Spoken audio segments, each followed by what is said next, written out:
My name is Rick Hildebrant.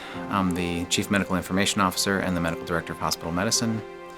There have been a lot of points in the pandemic that have been notable for me, but I think the one that sticks in my head the most was right at the beginning. I remember the level of stress and anxiety in 2020 before we had a single COVID case of being so high. It was that anticipation of when this is going to come colliding into us.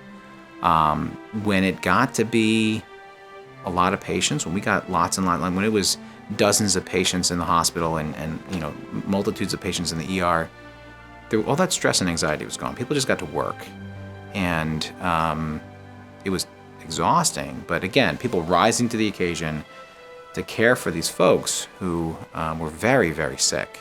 We have a great palliative care team. But this was different. It wasn't someone who had a terminal illness a month ago, or had a cancer, or had advanced heart failure or something of that nature. It was a sudden thing, and they couldn't be surrounded by their family as they were dying. And that was really hard. It was hard on everyone. Not just the patients or their family, but the staff. Sorry. Eventually, we finally had a glimmer of hope. We had a vaccine. And we knew that people who got vaccines didn't die. Some of them got sick, but they didn't die.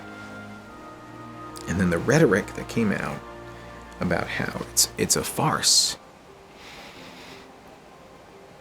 to sit with someone dying of COVID and to hear that is just something that I continue to struggle with to this day. If we keep our cool demeanor as we have and make intelligent decisions, we got this.